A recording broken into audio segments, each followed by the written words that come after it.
Hello again, everybody. This is James Bartley, and you're listening to Bartley's Commentaries on the Cosmic Wars. I want to talk a little bit more about Majestic 12 and that slippery slope that I referred to previously. Oh, and before I forget, when I kind of stumbled over initials the last time, WSPG stands for White Sands Proving Ground. I should have known that. I did know that, but at the time I had brain flatulence. What can I say? Donald Schmidt mentioned on my show that there is a secret facility there that deals specifically with alien technology. This is mentioned in the Majestic documents, and I've also heard from other sources who talk about an underground facility there that is ET alien technology related. On the surface, it's known as Cricket Creek, or at least it's one of the locations or facilities there. In our field, there are certain locales, place names that are well known or infamous. Mars Hill, that looks towards Edwards Air Force Base. You have, of course, the Five Canyons region of Sedona, the M Zone in the Ural Mountains of Russia, the Alaskan Triangle, Archuleta Mesa, etc., Rendlesham Forest. WSPG, White Sands Proving Ground, is one of those places. Considering how long these corporations and deep black elements of the military have been working on alien technology, we should expect that over time they would start to make inroads as to how the technology worked, the physics behind it, potentialities, what can be done with such technology. Please bear with me as I read a couple more documents. I know it could be somewhat tiresome and somewhat of a strain focusing one's attention, listening to me read these documents. I think there's a lot of merit to it. There's a lot of nuggets to be found in these documents, and I'll explain. A quick point before I get started. I'm just baffled why somebody like Richard Doty is given a voice. I'm not one for cancel culture. I'm not one for silencing someone's freedom of speech and their First Amendment. But for crying out loud, this guy played a key role in destroying the life of Paul Benowitz. This guy publicly stated on TV during the UFO Cover-Up Live, which was a 3-hour event hosted by Mike Farrell of MASH fame. He was in silhouette and his voice was electronically doctored, and Richard Doty was saying, "I will lie to the American people if it's good for the American people." What kind of comment is that? Why would somebody want to get him onto a UFO conference? A guy who's got a proven track record of not only sowing disinformation, but perpetrating psychological warfare on a patriotic American who just wanted to get at the truth. And then Paul Benowitz winds up in a loony bin giving electroconvulsive shock therapy. I'm just baffled why the so-called UFO community and these conference promoters, I don't care about them. They'll never invite me to their gigs, and I could care less. But they keep inviting these frauds like that Nick Pope, who wormed his way into the UFO community. His claim to fame was he was a member of Nothing Burger of supposedly MOD agency, British Ministry of Defense, the Flying Complaints Desk, which was really only there for people to complain about low-flying planes and other aerial nuisances, nothing to do with UFOs or aliens. That's complete nonsense. Some of these UFO conference promoters themselves are intelligence assets. They were put in place specifically to ensure a certain cadre, if you will, of limited hangout types, shills, disinformation agents get a forum in order to speak. Meanwhile, real truth tellers like Larry Warren, they're shut out, they're demonized, they're marginalized, set upon by hordes of trolls. I'll have more to talk about Rendlesham Forest later in this commentary. I've got a lot to say about that, having studied it for decades now and spoken with the principal witness on a number of occasions. I feel qualified to give my 2 cents worth about that subject and how it all ties into Majestic and everything else that I've been talking about these many years. One last point I want to make before getting started. This notion of UFO disclosure, they're calling it UAP disclosure, whatever, has no meaning if it does not include what we call cryptids, including but not limited to Sasquatch, dogmen, flying humanoids, etc., etc.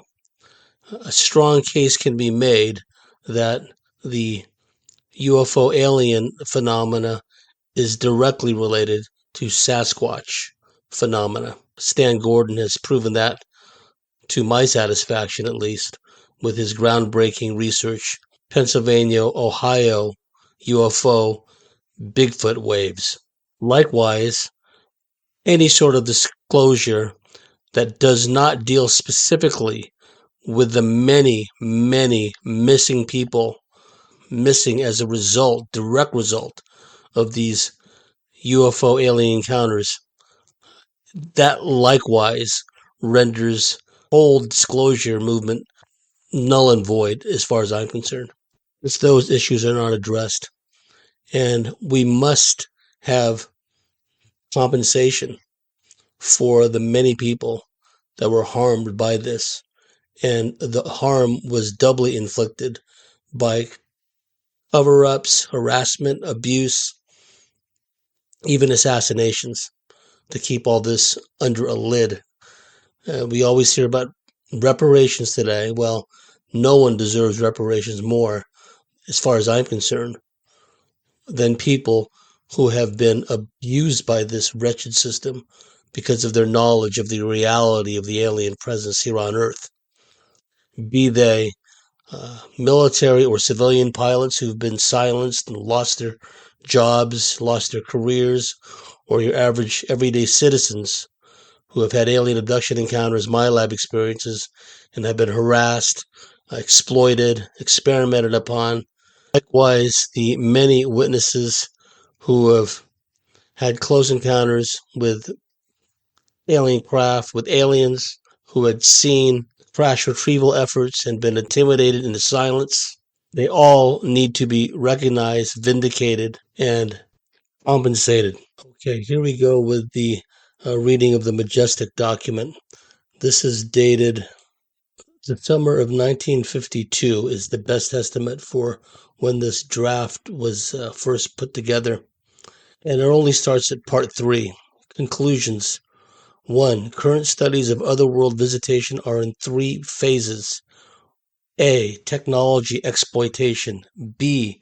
Interplanetary travel. C. Cultural communication. Technology exploitation doesn't need much explanation. Interplanetary travel, likewise, you have a very good idea what they have in mind with that. Cultural communication, I would say that has to do with being able to speak and have a dialogue, a liaison, if you will, with these non-human intelligences. And in my view, a big part of the effort to create this cultural communication would be bringing in the National Security Agency. There are other Majestic documents that refer specifically to the Air Force Security Agency, the Army Security Agency, and Naval Security Group, and they were later amalgamated into the National Security Agency.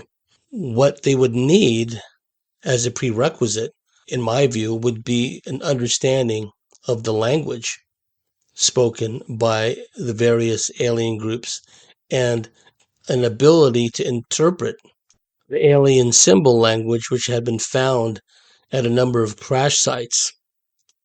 This would be greatly facilitated by the debriefing and, from the perspective of the military, the helpful cooperation of one or more surviving aliens.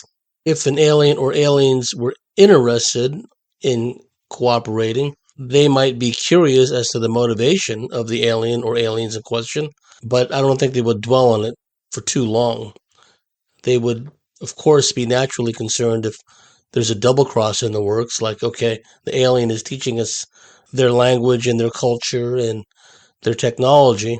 Is there some kind of trap, some kind of stab in the back that will come further down the line? Chances are they didn't really look that far into the future. They just needed answers. And like I've said before, at least where some of these alien groups were concerned, I'm satisfied. I'm absolutely convinced that a lot of these crashes were, if not deliberately intended to foster a relationship with the military industrial complex and subvert it from within. Once the military industrial complex had amassed enough recovered alien technology, a decision by one or more alien groups could have been made. Well, they have some of our survivors, some of our surviving crew members, our people. We might as well make the best out of it and see how we, in turn, could manipulate and exploit the military industrial complex who are holding our people, what we would perceive to be aliens, in captivity. Okay, I'm just thinking out loud here as to possible scenarios at that time. What the NSA would need is what they call depth in cryptanalysis. And basically, what that means is a large volume of, in surface level terms, messages, encrypted, partially decrypted, whatever the case may be. They would need a lot of it. They would need a lot of the encrypted text to work from. It's possible in the recovery and analysis of some of the alien data storage systems, for lack of a better term, the military industrial complex were able to amass a large amount of the symbol language of the aliens, the various alien groups. Whether some of those alien symbol languages were of a universal nature in the old days. French was the lingua franca of diplomacy. The founding fathers, when they would send their delegates out after they created the United States of America, they typically spoke French to diplomats in Europe. Nowadays, English is pretty much the lingua franca of diplomacy around the world. Lingua franca being a common language, if you will. We see this on Earth. We have trade languages. There's common terms, common language used for trade, for finance, in the business world, etc., etc. Is it possible that for spacefaring and indeed interdimensional civilizations, aside from mental telepathy, is there some kind of common space symbol language that's used? Well, maybe, maybe not. But I'm sure the NSA would have tried to figure that out. I keep referencing Pierre Sabac's work as a starting point for all this.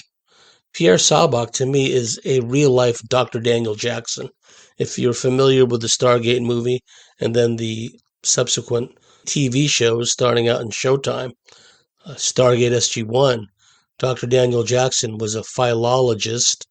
He studied the origins, meanings of words, of phrases, of terms, going back to their antecedents, to their roots. This is why in the TV show, Daniel Jackson spoke dozens of languages, including very obscure ancient languages. He eventually learned how to speak an alien language, the Goa'uld language, in the TV show, if you remember.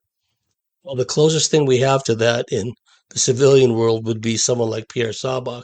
And with the help of a friendly and maybe even a coerced alien or two or more, they can begin to decipher what some of these symbols are and build a database, a reference system, and find out what the equivalent words, phrases are in earthly languages.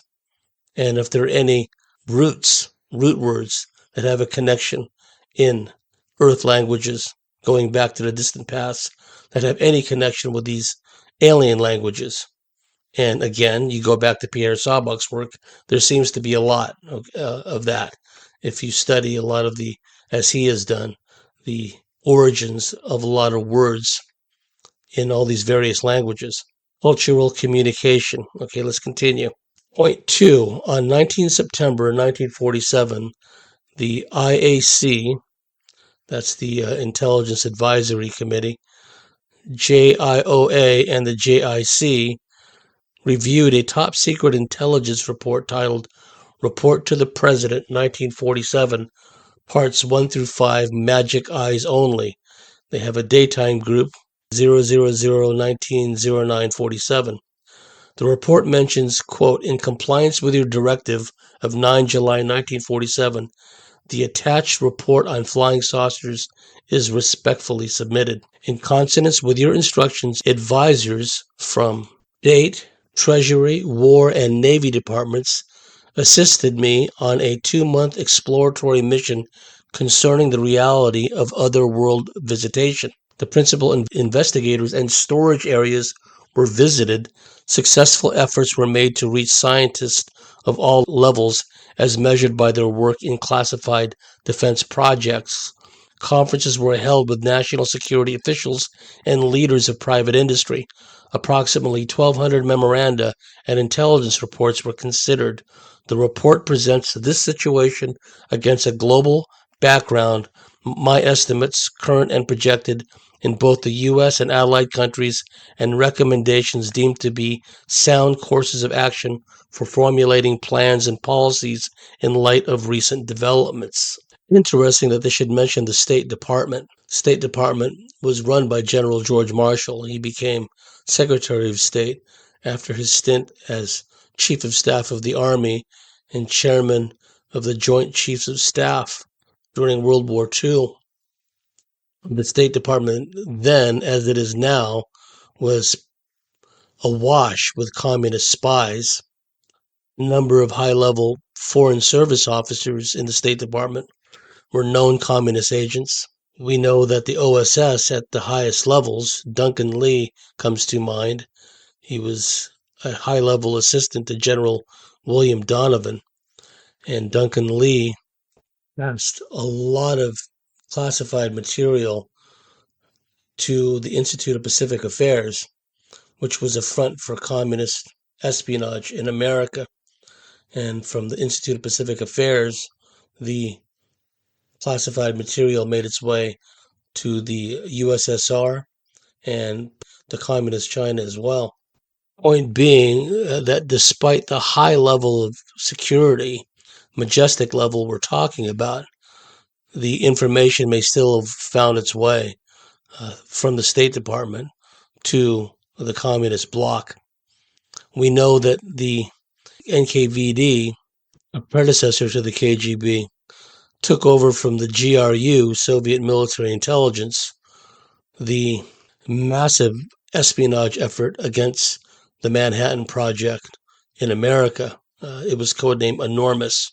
That was the Soviet intelligence codename for the effort to steal secrets from the Manhattan Project. It's quite likely a similar effort on the part of Soviet intelligence was directed at gleaning information about the recovered alien technology obtained by the United States government and military industrial complex. I'd mentioned in the last commentary that General Hoyt Vandenberg, when he became Director of Central Intelligence, it was called the Central Intelligence Group at the time. Prior to that, he commanded the Strategic Services Unit, and he had inherited a large part of the OSS. The possibility exists that along with all those assets, he also inherited, unbeknownst to himself, an existing spy network. That's just strictly conjecture on my part, but the possibility exists. Likewise, it's interesting that the Treasury Department was mentioned. This automatically plugs in the international financial network, the Rothschild banking system, for lack of a better term. Industry was also mentioned. And when we're talking private industry, we're talking the titans of industry, Rockefeller types, right, who are also the same reptiles who run the financial system. So right off the bat, with Treasury, private industry, you can see already, and we'll see more of this with some of the suggestions made by Dr. Theodore von Karman, of creating a separate development line, if you will, through private industry, not strictly military anymore, but strictly a private corporate venture. And that recommendation was made, among others, by Dr. Theodore von Karman, director of the Air Force Scientific Advisory Group. Again, it must be remembered that von Karman not only ran the Scientific Advisory Group at the behest originally of General Henry H. Arnold, and not only did he have his own private jet development company, Aerojet General, he founded the NATO Advisory Group for Aeronautical Research and Development, known as AGARD, AGARD. We're talking a major player here who hardly anyone in our field mentions, Dr. Theodore von Karman. And it was von Karman who founded Jet Propulsion Labs, JPL. It was not Jack Parsons. Jack Parsons was a mere underling of von Karman's. He did not found JPL. That's a surface level conspiracy theory. Getting back to the State Department and the Treasury Department and the OSS, which later was absorbed by the Central Intelligence Group, all of those organizations were riddled with communist spies, all of them that I just mentioned in World War II and after World War II. I remember when George Knapp came back from his visit to the former Soviet Union sometime after the wall went down. He and his team went over there and just got a whole bunch of intel straight from the horse's mouth, as it were. And I distinctly remember a report that Knapp made. I can't remember where I heard it, on Coast to Coast, or it was in a documentary or something, but the information was related to Soviet espionage, which had garnered some of the Roswell material. I distinctly remember like a reference to some kind of KGB intelligence report mentioning that some of the Roswell material was presented to Stalin. Stalin inspected some of the Roswell material. And that tells me that at the highest levels, whether it's in the Atomic Energy Commission, whether it's in the Armed Forces Special Weapons Project, Army Air Force headquarters, somewhere, someone is passing this information, and it is not beyond the realm of possibility, because so much of the information from the Manhattan Project made its way to the Soviets and allowed Khrushchev's team to detonate their first plutonium device, codenamed Joe 1, by the Americans in September 1949. I think it might have been late August 1949 and then detected early September 1949. At any rate, the speed with which the Soviets under Khrushchev developed their atomic weapon, which was a carbon copy of the Fat Man implosion device, is symptomatic, if you will, of the ability of Soviet intelligence at that time to hemorrhage secrets out of not just Los Alamos, but all these other atomic related facilities. So keep that point in mind. Even if the Russians or the Soviets at that time had not had their own crash retrievals, and in the years subsequent to Roswell and subsequent to the detonation of the first Soviet atomic bomb, somewhere along the line they probably would have had their own crash retrievals. Sverdlov's disk is one of the stories that we hear. So we're talking about a race, an arms race, but it wasn't necessarily the classical, by that point, atomic weapons arms race rather. But now it was a race to develop and exploit recovered or exchanged alien technology, and I'll get more into that. Suffice it to say for now, the direct involvement of high finance via the Treasury Department as one avenue, and the involvement of these tycoons, these titans of industry who controlled and financed by that point, it was the aircraft industry back then rapidly developing into the aerospace conglomerates we see today, aerospace giants. I mean, Jimmy Doolittle was there in his capacity as a consultant from the Shell Corporation, Shell Oil. All right. He was wearing a civilian hat in a lot of these majestic level committee meetings. So he's essentially working both for the U.S. government, a secret branch of the U.S. government, but also for a foreign entity, Shell Oil, owned by European bankers, European nobility.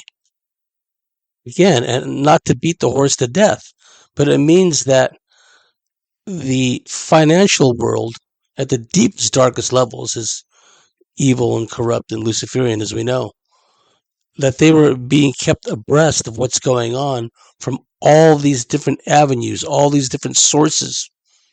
When you have these people like these Bernard Baruch types, these master manipulator financiers, when they have that much money influence, they can get their hands on any kinds of information they desire or material. So if they decide, these financiers, well, let's make sure that the Soviets over here get their fair share of alien technology, they can arrange that through existing communist espionage networks, because it's all this communistic web of control anyway. They just appear to be huge aerospace giant corporations, but at the top end, they're all run by deep, dark Luciferian shapeshifters in some cases, right? For example, Lockheed, their initial seed money, Lockheed Martin today, it's a historical fact. They were funded by the Rothschilds, as were many of the other original aircraft corporations. And remember, there were only a handful, there were only several aircraft development companies at the outset of the aviation era. Post the Wright brothers, there was only a handful of companies in America and in Europe that made airplanes. And the Rothschilds, and to a lesser degree the Rockefellers, but especially the Rothschilds, funded all of them. Okay? So from the beginning, what later predictably morphed into these gigantic aerospace corporations dealing with satellites and beam weaponry and alien technology and weird science, that was lizard controlled via the Rothschild banking dynasty, demonstrably, provably, from the get-go. And this is why my hypothesis of all this alien technology being given to the humans, that was a baited hook. And you can see the predictable way that it played itself out. And well, we haven't seen the end of it yet, but fast forwarding to the present and just how horrific the whole situation is, where countless MyLabs are used essentially as slaves to do the bidding of their cosmic masters. You have countless humans underground and off-world held in captivity and used as slaves or as consumables, let's say. I mean, that aspect of it was always there to begin with, the fact that the humans were not at the top of the food chain. That had been going on since time immemorial. It's taken on a beyond an industrial scale now. It's truly an off-world galactic universal enterprise. But I'm getting ahead of myself. Back to the Majestic document. Okay, scrolling further down the page, we see in part 4, under discussion, point A, nature of the investigation. An analysis has been made of the first 100 intelligence reports in the ATIC interrogation reports. ATIC, I presume that means Air Technical Intelligence Center, headquartered at Wright Pat, and the ULAT exploitation Majestic Series 1 to 25, prepared by the Military Intelligence Section of General Headquarters Interplanetary Phenomenon Unit, GHQ/IPU, in order to establish what materials of flying saucer intelligence value concerning the ULAT is available in these reports. And ULAT means unidentified lenticular-shaped aerodyne that has been designated as ULAT-1. I suppose there was a ULAT-2, etc., etc. So they don't call it a UFO. It's an unidentified lenticular-shaped aerodyne, at least that type of craft.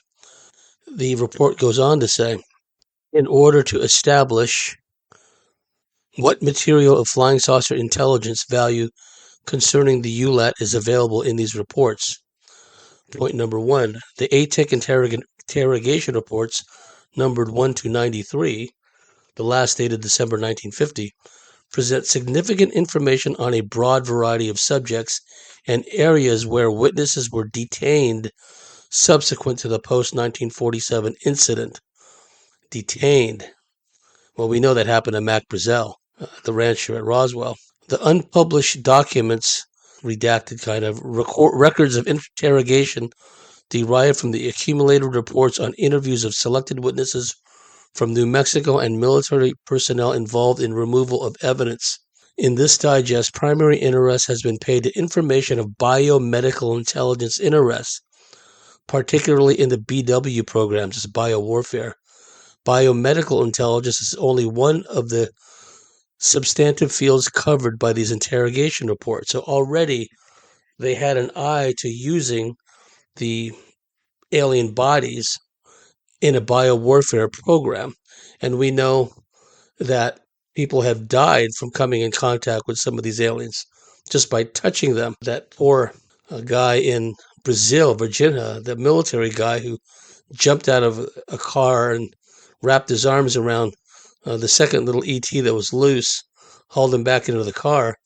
That guy died a horrible death, a super bacteria, and the terrain theory types are just got their hands over their ears now. No, stop. But that guy died in short order of what was described as some kind of a super bacteria. Also, we know from some of the other Majestic reports that some of the SED, Special Engineering Detachment personnel from Sandia, they died by getting too close to some of these alien bodies. When they started seeing these people keel over, the light bulb must have went off over their heads, right? Well, we can exploit this capability. Continuing, I'll reread that part. In this digest, primary attention has been paid to information of biomedical intelligence interest, particularly in the BW programs. BW stands for biowarfare. Biomedical intelligence is only one of the substantive fields covered by these interrogation reports. Point number 3. For the most part, the sources interrogated were not trained observers, and their stories indicate they have been subject to the familiar pitfalls common to all eyewitnesses. It must be emphasized that because the interrogators used were not always specialists in this phenomena of celestial sciences, there is much lack of detail. Items beneath it, sentences, partial sentences, such as, I'm guessing the first word is ensued on PSYOP development for utilization of paperclip specialist, results in new weapons research in areas and chemical agents, mind control. It even says mind control. Topic B, panel's contribution to Majestic. The contribution of the President's Special Panel to the Majestic 12 project has supplemented information on the ULAT program, which could not be obtained in any other way. Although only a small part of the project, interrogation in technical and biomedical field has produced at least 8,973 items for the files of military intelligence, GHC IPU. Of these items, 1,764 have been published up to December 1950 in the ULAT Exploitation Majestic series. The coverage of the New Mexico incidents from the overall intelligence point of view has been very good. After the panel's review was initiated, GHQ IPU published in March 1951 two summary Majestic series, number 98 and number 99 of the series titled New Medical Facilities for Biological Warfare, New Genetic and Pharmaceutical Development Programs. Read that again, New Genetic and Pharmaceutical Development Programs. This is being put out by the committee. The panel collates all this information, writes a series of papers on it. They're talking about genetics here, pharmaceutical development programs. This is starting to sound ominous. These summary reports have apparently made of such of the AEC file material since 6,014 items are now reported as published medical items, quote unquote, in the interrogation reports. For the clarification of published reports or elaboration of the information of fragmentary nature, resort may be had to the AEC files of unpublished data, as well as to the possibility of reinterrogating the sources. And from that, I don't know if they mean reinterrogating the aliens that they captured. Point C, review of the military assessment. With current deployment obligations, troop commitments, and few air groups with standby fighters with radar capability, the Joint Chiefs are unable at the present time to effect a complete and all-encompassing defense plan that would guarantee the protection and well-functioning of the national political order. Personnel, material, and logistical requirements for such a defense would deplete current resources. If such a crisis should occur in government failure to defend and assure the public's trust, it is the belief of the Joint Chiefs that the following would ensue: insecurity and mistrust, employment of subversive agents, infiltration, incitement of disorder, and chaos to disrupt normal economy and undermine popular support of government and its leaders, seizure of authority without reference to the will of the people. Point D, technology. At present, the ability to reconstruct a technology that may be eons ahead of us, the boost to our current efforts would be incalculable. Areas such as aircraft and missile design would benefit only after a working understanding has been achieved. Weapons sciences will follow. Point E, nuclear weapons development. Miniaturization of atomic bomb components is the goal of the AEC and the AFSWP. That's the aforementioned Armed Forces Special Weapons Project at Sandia. Studies at MIT indicate that such a technology is within reach before the decade is out. The apparent use of microcircuitry found on the recovered planform indicates that miniaturization, low power transmission, light conductor sensitive components are required for interplanetary space travel. Atomic engines and nuclear propulsion technologies could be advanced based upon current use of hydrogen and electromagnetic research and weapons components development in US and UK. Point F, biological warfare programs. BW programs in US and UK are in field test stages. Discovery of new virus and bacterial agents as lethal that serums derived by genetic research can launch medical science into unheard of fields of biology. The samples extracted from bodies found in New Mexico have yielded new strains of a retrovirus not totally understood, but give promise of the ultimate BW weapon. I don't know why I'm laughing, but give promise of the ultimate BW weapon. These guys could find a crash landed universal healer. You aim it at anything, it'll heal anything. Dead plant, you aim it at it, it can make it grow. And if they found one of these things laying in the desert, they would find a way to weaponize it and turn it into a weapon of mass destruction. That's how these people think. The danger lies in the spread of airborne and bloodborne outbreaks of disease in large populations with no medical cures available. Note that they didn't say anything about the dreaded C word, stabines, right? Genetic and pharmaceutical development programs, point G. Current research in US and UK can be accelerated when studies are complete. Understanding the human makeup through EBE, that's extraterrestrial biological entity, research will bring a varied wealth of information in how cells replicate themselves and may help in developing new drugs and programs. Healthcare industries are considered the best source of R&D for DoD programs, so they're going to farm out to the medical industry some of this research. They may not tell them what they're working on, but they'll contract some other companies involved in healthcare, so-called. Point H, new materials development. Conclusions reached by the Air Material Command in 1948 upon the close examination of the material structure of the Corona and Escura Peak, New Mexico sites compelled the Air Force to launch a new machinability research program.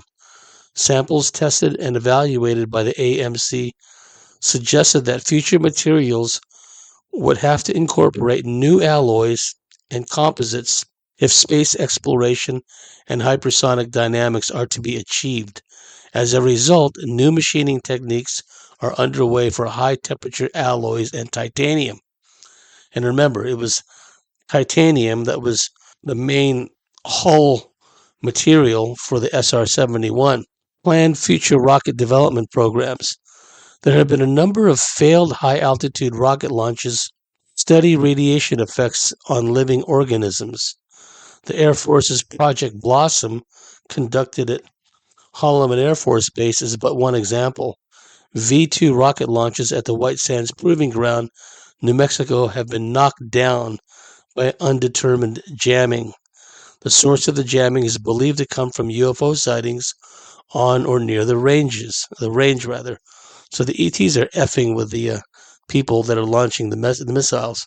Because remember, even before the dust settled in World War II, and certainly in the immediate aftermath of World War II, they brought a lot of the rocket engineers and technicians and scientists from these programs came under a number of different project names: Project Paperclip, Operation Overcast, etc., and it was coordinated out of the Pentagon, headed up by Dr. H.P. Robertson, who later, infamously, headed up the CIA's so-called Robertson Panel. Continuing, guidance systems are believed to be vulnerable, and this presents a clear and present danger. Such keeper flights carrying nuclear weapons are too horrific to contemplate.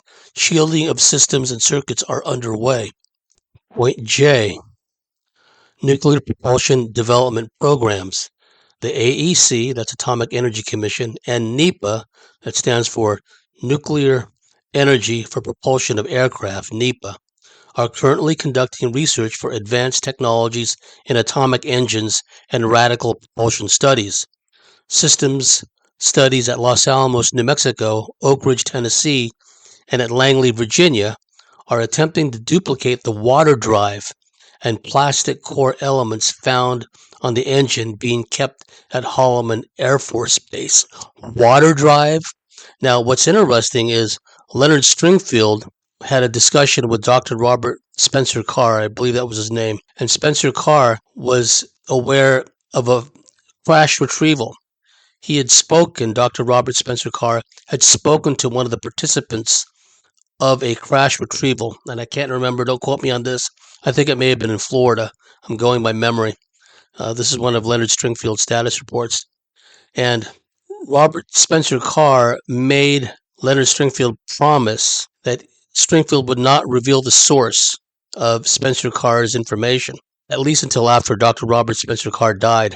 Dr. Robert Spencer Carr went on to say that the craft that was recovered in Florida, and this could have been years after this report was written, that the craft that was recovered in Florida had a propulsion system where water essentially was the main fuel, a water propulsion energy system. So right off the bat, you have a issue with the petrochemical companies. Water is so abundant on this planet, and here are these aliens flying around with a propulsion system which utilizes in some fashion water as a fuel source. That will absolutely upend everything, because you can't play the scarcity model with water, because this is essentially a water planet. 3/4 of the globe is covered in water, and there are gigantic lakes as well, inland lakes. So it's not a question of scarcity. They can't use the scarcity model if some of these alien craft are powered by a water drive. So let me continue reading. System studies at Los Alamos, New Mexico, Oak Ridge, Tennessee, and at Langley, Virginia, are attempting to duplicate the water drive and plastic core elements found on the engine being kept at Holloman Air Force Base. Integration of hydrogen base fuels and electro-hydrodynamic technology may open up for us development of super aerodyne with Mach 5 capabilities. Point K, intelligence gathering and analysis. Based on what is known of the technology and intelligence of the visitors, it is fairly certain that there will be other sightings and encounters of a spectacular nature. As to purpose and modus operandi, we are not certain, but it is clear that if these visitors had conquest in mind, it would not be difficult for them, given their ability to penetrate our airspace at will and their ability to jam radio, telephone, television, and teletype transmissions, let alone power grids. So far, reports and sightings are blatant and deliberate, thus allowing our intelligence agencies to gather good data. As to the analysis of such reports, only a continuous wave of sightings and encounters worldwide would provide enough data for a clear understanding of intent. Point L. Foreign policy and national security. To date, only Great Britain, Canada, and the Soviet Union are contacted and appraised in the event invasion is imminent. It is the current policy of the administration that no other foreign countries will be consulted or advised. The national security status of the Majestic operation exceeds that of the H-bomb development, and that's a key point. Kudos to Sean Ryan. Sean Ryan show, former Navy SEAL, and he was also a former operative for the CIA, and he's got a really interesting podcast, and he's talked about his own post-Navy career where he became essentially a drug trafficker. Kudos to him for coming clean about all that. And recently he had a guest, and the subject of Paul Benowitz came up, and the guest referenced Greg Bishop's book. Greg Bishop's thesis that the PSYOP perpetrated against Paul Benowitz was designed to make Paul Benowitz think that what was really going on in Archuleta Mesa was alien activity and an alien base there as a distraction to mislead him, because what they were really trying to keep secret was the development of beam weapons there at Sandia. That is a non-starter because, as I've said before, and I'll say it again, we know from the letter Dr. Robert Sarbarker wrote to researcher William Steinman many years ago that, and this is based on a discussion that Canadian Department of Transport scientist Wilbert Smith had with Dr. Robert Sarbarker. Dr. Robert Sarbarker told Wilbert Smith that the secret UFO research and development program was 2 points higher than the security around the hydrogen bomb. 2 points higher. And also in this Majestic document I've just read, they make the same point that the secrecy revolving around UFOs, flying saucers, and aliens is higher than the H-bomb. So when Greg Bishop and any other person comes along saying, oh, that PSYOP at Paul Benowitz, which was, like I said earlier, run by Richard Doty, the PSYOP was intended to mislead Paul Benowitz and make him think there was an alien base there in the Archuleta Mesa mountain range as a way to distract him from the real secret, which was weapons developments there at Sandia. That's a non-starter. That is nonsense, and I'll say that over and over again. The reality of the alien presence is the most highly secure, deepest, darkest secret on planet Earth because it underpins everything. Continuing with the Majestic report. Point 7, I'm skipping down a ways. Point 7, there were 5 recovered bodies, 2 of which were found in a severely damaged escape cylinder, and the remaining 3 were found some distance away from the cylinder. All 5 appeared to have suffered from sudden decompression and heat suffocation. Recovery and autopsies of the occupants are covered in detail in a separate study, Gray Suit, within Project 612 and 621, ULAT Exploitation Majestic Series 4, pages 40 to 102, as a result of damage sustained from unknown causes. Point 8. The panel was concerned over the contamination of several SED personnel, that's Special Engineering Detachment personnel from the Armed Forces Special Weapons Project at Sandia Base. The panel was concerned over the contamination of several SED personnel upon coming in contact with debris near the power plant. One technician was overcome and collapsed when he attempted the removal of a body. Another medical technician went into a coma 4 hours after placing a body in a rubber body bag. All 4 were rushed to Los Alamos for observation. All 4 later died of seizures and profuse bleeding. All 4 were wearing protective suits when they came in contact with body fluids from the occupants. Autopsies on the 4 dead SED technicians are not conclusive. It is believed that the 4 may have suffered from some form of toxin or a highly contagious disease. Tissue samples are currently being kept at Fort Detrick, Maryland. Point 10. The panel was also concerned with the detection of airborne release of radiation over the state of New Mexico. AFTAC detachment from McClellan Air Force Base has conducted several airborne monitor flights over Site L2. Radiation readings indicate a high neutron count was recorded as a plane flew over the site. Neutron count dropped off as the plane flew a considerable distance from the site. A report has been filed with the... I can't read that. Detection of a high-altitude explosion was recorded by a Project Mogul constant level balloon on 4 July 1947. Radar from White Sands Proving Ground and Holloman Air Force Base also detected a surge. Going down to point 10, and this is important. MAGCOM 1, I'm assuming that is Vannevar Bush, Dr. Vannevar Bush is MAGCOM 1, with assistance of the panel, persuades the president to establish the Psychological Strategy Board on 4 April 1951. The Psychological Strategy Board was headed up by another MJ-12 member, Gordon Gray. So Majestic had a hand, the decisive hand, in creating the Psychological Strategy Board, which played the key role in developing the disinformation, psychological warfare operations, propaganda, etc., that basically concealed and covered up the existence of Majestic 12 as well as the reality of the alien presence.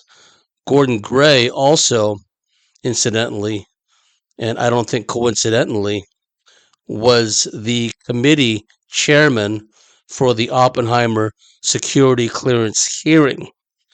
And Gordon Gray, and I've said this before, would have known as a member of Majestic 12 committees, he would have known that Oppenheimer had firsthand information about aliens, alien technology, alien crash retrievals, because as I pointed out in some of these Majestic documents, Oppenheimer was present at the crash sites at Roswell and also took part if the information from the William Steinman and Wendell Stevens book, UFO Crash at Aztec, that information referred to Oppenheimer as taking part in the recovery and the analysis of the craft that was recovered at Aztec, New Mexico in March 1948.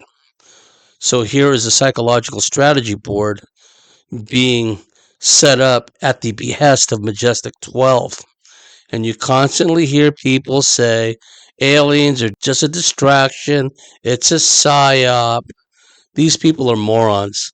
When you consider that the Psychological Strategy Board was set up specifically to cover up the reality of the alien presence, that key players in the Psychological Strategy Board included C.D. Jackson, who was an editor for Time Life magazine. Time magazine, Life magazine, it was a family of magazines owned by Skull and Bonesman Henry Luce. So the Psychological Strategy Board was a very high-level operation. Continuing. Point 12. On 6 December 1950, MAGCOM 4 alerts MAGCOM 1 of a breach in DEW, that's Distant Early Warning, Greenland, of a UFO on a southwesterly course. HQ IPU, that's Headquarters Interplanetary Phenomenon Unit, alerted and dispatched a scientific team to El Indio Guerrero on the Texas-Mexico border. MAGCOM 4 orders a recovery team from Project Stork and Moondust to crash site. Teams transport debris from crash site to Air Defense Command Holloman Air Force Base and to Atomic Energy Commission laboratories at Sandia, New Mexico. And that's the well-known crash retrieval along the Texas-Mexico border. There was, no pun intended, a Mexican standoff, from what I understand, between the American forces and the Mexican forces. Eventually, the American forces got their way and were able to recover the debris and transport it out of the area. Number 15, and this is a subject that came up with Judith Erba on her show. She asked me to come on and talk about the Vatican's response to the reality of the extraterrestrial presence. Well, the Majestic papers deal specifically with this. Point 15.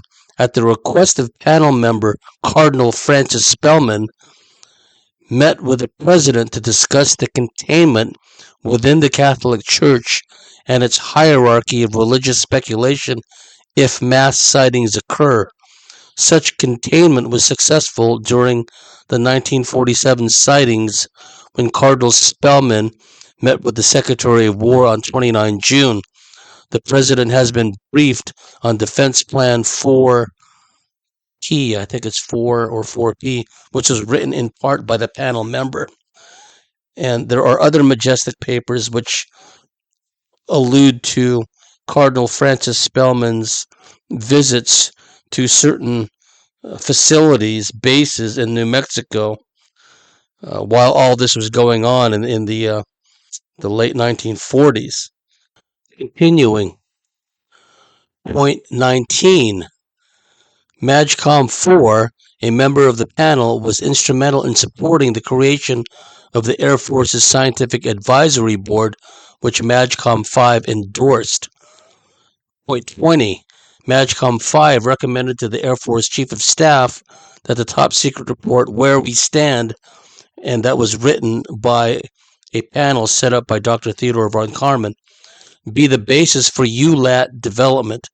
MAGCOM 5 urged the Chief of Staff to enact the ideas of another report, Science, the Key to Air Supremacy, that was also written by Dr. Theodore von Karman and his committee. Major General Curtis LeMay, Staff Director of Research and Development, seconded MAGCOM 5's views. So LeMay endorsed the idea to use the papers written by Dr. Theodore von Karman as the basis for development of the ULAT, which is the recovered alien crafts.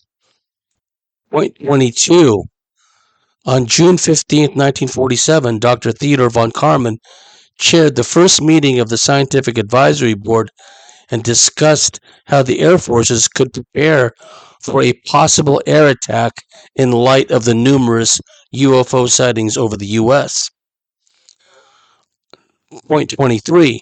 On 14 May 1948, MAGCOM 4 arranged for the promulgation of Air Force Regulation 20-30, which restored the powers of the Scientific Advisory Board as agreed upon by Karman and LeMay in 1946.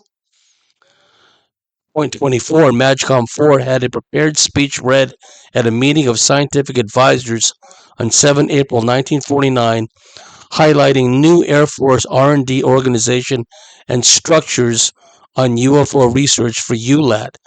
Karman enlisted the aid of a panel member to persuade MAGCOM 4 to endorse a separate establishment free from Air Material Command and Pentagon control. That is one of the most important points. And off the top of my head, I can't tell you if MAGCOM 4 was General Hoyt Vandenberg or General Nathan Twining. I know that each one of the original panel members were dubbed Majestic 1, MJ1, MAGCOM 1. That would be, I believe, Dr. Vannevar Bush. And then you had these other members, and each had a number, right?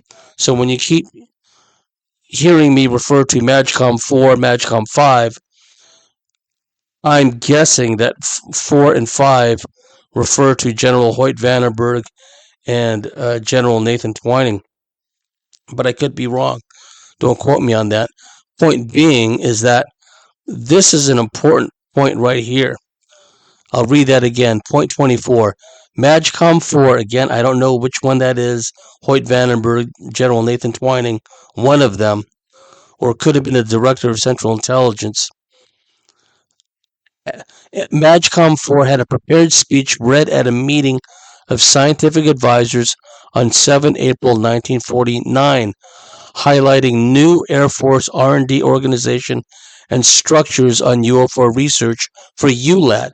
Again, ULAT refers to Unidentified Lenticular Aeroplane Planform. That's the recovered craft, the one that remained most intact, that they could use as the model, the basis for developing their own alien technology, flying saucers, if you will. Carmen enlisted the aid of a panel member to persuade MAGCOM 4 to endorse a separate establishment free from Air Material Command and Pentagon control. That's key because Carmen had his own corporation, his own aerospace company, Aerojet General. He also founded, like I said earlier, the Jet Propulsion Lab. Carmen was an expert in rockets and engines and all kinds of aircraft and propulsion, and as we've seen with alien technology. And here he is pushing the notion that essentially private industry, aerospace corporations, should play a pivotal role apart from and not under the supervision and control of the Pentagon and Air Material Command. Again, Air Material Command was headed up by General Nathan Twining at the time of Roswell. And of course, Twining later became Chief of Staff of the Air Force and then Chairman of the Joint Chiefs of Staff. Air Material Command is where the Foreign Technology Division is and where the secret UFO alien technology program was headquartered out of, if that's proper English. And here's Von Karman, who has his own aerospace corporation, encouraging Majestic to allow a system set up whereby private industry, private corporations can work with alien technology and develop a standalone system. This could have been the point when the aerospace corporations really came to the fore. Ben Rich famously said that these alien technologies are tied up in these special access programs run by these aerospace corporations, and it would take an act of God to pry them out of these private corporations in order for them to benefit humanity. So is this where we see the division between the analysis and development and R&D under military auspices, and then it broke away where the private corporations, aerospace corporations, Rockefeller, Rothschild, mostly Rothschild controlled, eventually develop a guiding, controlling hand in the exploitation, development of alien technology. This is an important point I'm making here. Just a couple more items I want to read to you because I feel they're important. Further down the report, Annex C, point number 2. In the annals of warfare, mass disappearances of soldiers and their equipment are rare but are on record. In the 18th century, during the Spanish War of Succession, 4,000 soldiers were reported to have disappeared, together with their weapons and equipment, horses included.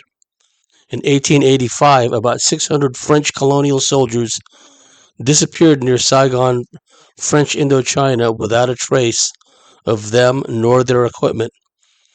On August 21st, 1915, members of the New Zealand Army Corps' 1st Field Company signed sworn statements that they saw the 1/4th Norfolk Regiment disappear in an unusually thick brown cloud which seemed to move and rose upward and vanished. There were no traces of the regiment nor their equipment. No explanation can be found in the historical records of the Imperial War Museum archives. In 1939, over 2,900 Chinese nationalist troops were reported missing from their camp just south of Nanking. Again, men, equipment, guns were missing, though campfires and mess tents were undisturbed. During the Pacific Campaign, there have been instances where whole platoons and larger units seem to have disappeared without any sign of combat or a struggle.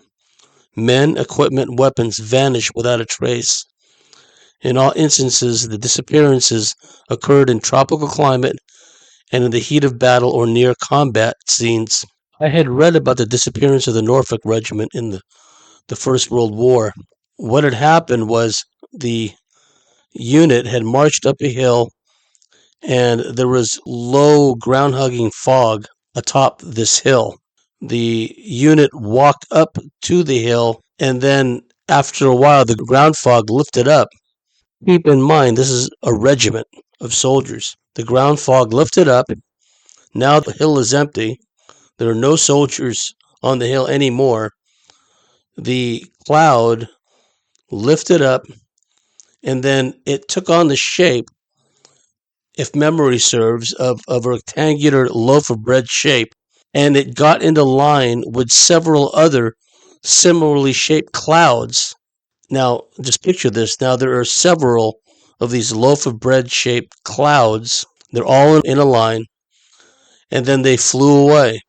And if memory serves, they flew away against the wind. And that was an entire regiment basically being abducted. Interesting how they also mention the Pacific Island campaigns, because the Solomon Islands, as some of you know, is a real hotspot for alien, UFO, and giant activity. Continuing, point number 3. Missing aircraft, pilots, and crews are of special concern to the military when no explanations fit the usual reasons outside of combat. One such incident is the disappearance of a flight of 5 U.S. Navy TBM-3 Avenger torpedo bombers from NAS Fort Lauderdale on 5 December 1945. This is Flight 19. While no explanation as to why navigation instruments on all 5 aircraft could have failed at the same time, and efforts to rescue the 14 crewmen were unsuccessful, it is believed that Flight 19 encountered a phenomenon of celestial nature. The last known radio transmission from the instructor pilot was heard by a ham operator. "Don't come after us. They look like they are from outer space. I'm at 2,300 feet. Don't come after me." After one of the most intensive air-sea rescue operations in U.S. naval history, the Naval Board of Inquiry said, "We were not able to make even a good guess as to what had happened." And that's not even the end of it, because if memory serves, the Navy sent out a PBY Catalina to look for Flight 19, and that disappeared too. So, I mean, you add the crew of a PBY Catalina to the missing crew members of the 5 Avenger planes, that's quite a lot of airmen and air crews. And then point number 4, they talk about the well-known Thomas Mantell case. I won't get into that. Reading further down, point number 5, from 1949 to late 1950, there have been several crashes of B-36 bombers on routine Arctic patrol that bear all the earmarks of the Mantell incident. Well, since they bring it up, let me read part 4 to you. On 7 January 1948, an Air National Guard F-51 pilot was lost near Godman Air Force Base, Kentucky, after being directed to lead his flight of 4 F-51s by the tower. Captain Thomas Mantell pursued a large metallic object alone after 2 pilots returned to Godman Air Force Base, and finally his wingman was ordered to return to the field. It is believed that Mantell was following a large, structured object not in the flight path of a classified Navy Skyhook balloon. Mantell radioed Codman Tower that he was at 22,000 feet and still climbing. At one point, Mantell said that the object had paced his aircraft for several minutes, then would speed up. His last transmission to the tower was, quote, "It appears to be a metallic object, and it is of tremendous size. It appears to be a metallic object or possibly the reflection of sun from a metallic object." When Godman personnel arrived at the crash scene, Mantell's F-51 was found in many pieces, not in large sections as what one would find from a free-stick descent. The wreckage contained unusual damage, as if Mantell's plane was repeatedly hit by shotgun blasts. Now that's interesting because the late British UFO researcher Anthony Dodd spoke with a retired U.S. military guy who told him that when they found the craft, Mantell's craft, it had all these holes in it, all these perforations throughout the body of the wreckage. Continuing. Okay, now we get down to the part about the B-36s. From 1949 to late 1950, there have been several crashes of B-36 bombers on routine Arctic patrol that bear all the earmarks of the Mantell incident. None of the crews were found, the atomic bombs were not recovered, thus creating a serious problem for the Air Force when nuclear weapons are lost over friendly countries. Boy howdy.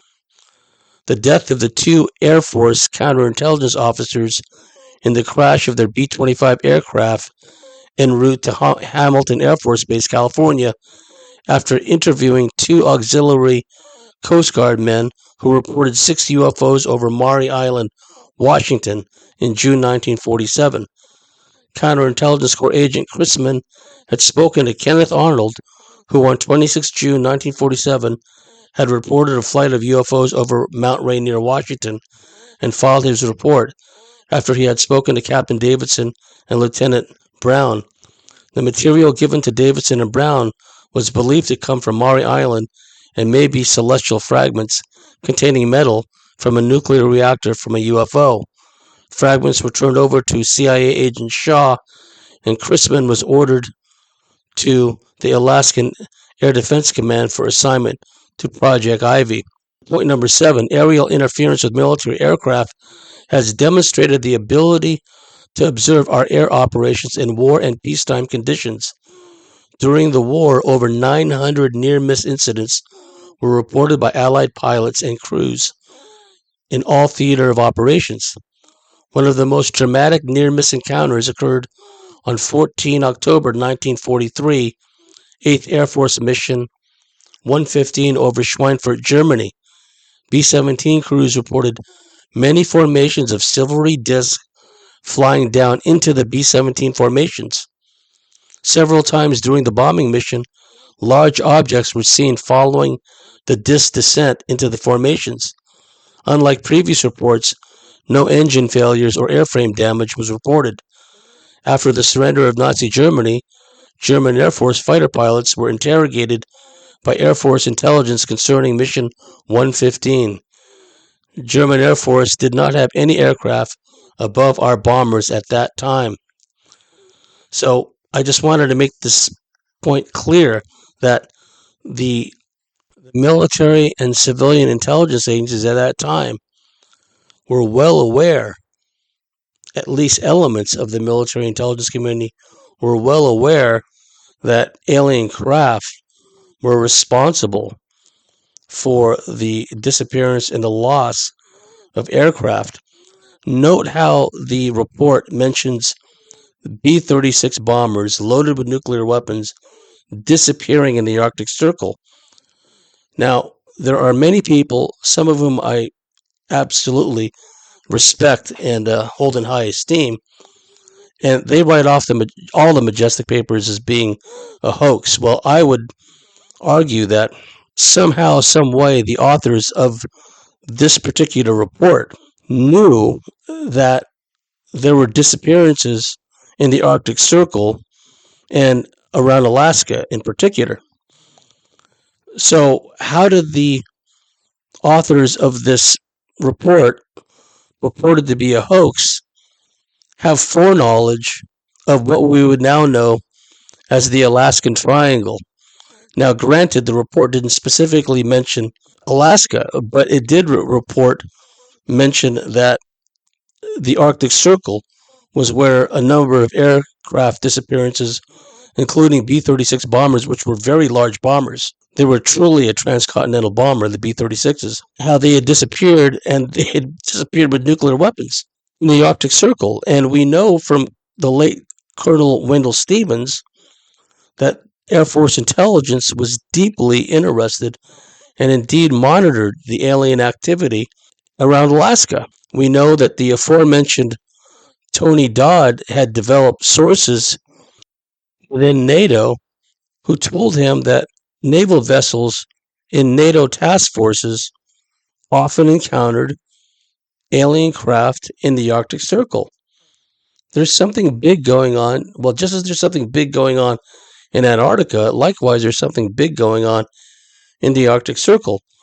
Point of relevance is that if this was a hoax, how could they have known that aircraft were disappearing in Alaska?